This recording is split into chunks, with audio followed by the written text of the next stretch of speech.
দাদু দাদু, আমাদেরকে আজকে একটা গল্প শোনাও না দাদু। তোরা সবাই আমার নাতি, তোরা একটা গল্প শুনতে চেয়েছিস, আমি কি না শুনিয়ে পারি? দাঁড়া, তোদের আজকে আমি আমার সাথে ঘটা একটা মজার গল্প বলি। একদিনের কথা, আমি জঙ্গলের রাস্তা দিয়ে বাজারে যাচ্ছিলাম। শুনেছিলাম ওই জঙ্গলে নাকি বাঘ ভাল্লুক আছে, কিন্তু দেখিনি, তাই ভয় না পেয়ে যেতে লাগলাম। কিন্তু হঠাৎ সত্যি সত্যি আমার সামনে বাঘ হেসে পড়ল। আমি প্রথমে ভয় পেল, পরে আমার মাথায় একটা বুদ্ধি এলো। বাঘটা আমাকে বলল, হা হা হা, এই বুড়ো, আজকে তোকে খাবো।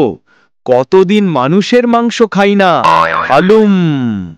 তখন আমি বাঘকে বললাম, বাঘ ভাই, ও বাঘ ভাই, তুমি আমাকে খেতে চেয়েছো, আমি কি না করতে পারি? তবে আমার একটা শর্ত আছে। এই বুড়ো, তোর আবার কি শর্ট বল দেখি। বলছি কি বাঘ ভাই, আমার পেটে এখন অনেক ক্ষুধা। আমি বাজারে যাচ্ছি হোটেলে ভালো মন্দ খাবার জন্যে। আমি পেট ভরে খেয়ে এসে পরে তুমি আমাকে খেয়ে।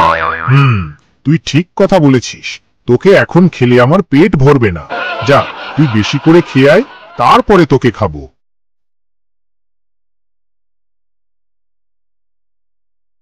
আসুক শুধু বুড়ো, আজকে বুড়োর ঘাটটা মটকে খেয়ে ফেলবো। যাক বাবা, বেটাকে আচ্ছা বোকা বানিয়েছি। জঙ্গলের রাস্তা দিয়ে আর যাওয়া যাবে না।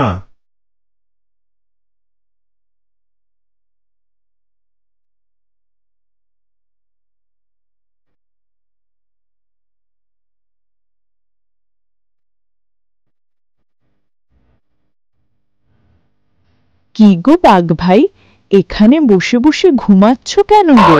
বাঘ পরে শেয়ালকে সব কথা খুলে বলল। যা শুনে শেয়াল বলল, আরে আমার গাধা মার্কা বাঘ ভাই, বুড়ো তো তোমাকে বোকা বানিয়ে চলে গেছে, সে কি আর আসবে? তুমি বরং অন্য শিকার খোঁজো। তোমার শিকার বুড়ো অনেক বুদ্ধিমান, সে পালিয়েছে।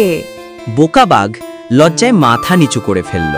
আমাদের চ্যানেলের গল্প যদি আপনার কাছে ভালো লাগে তাহলে একটা কমেন্ট করে জানাবেন, আর চ্যানেলটা সাবস্ক্রাইব করে আমাদের সাথেই থাকুন প্রতিনিয়ত নতুন নতুন মজার গল্প পেতে।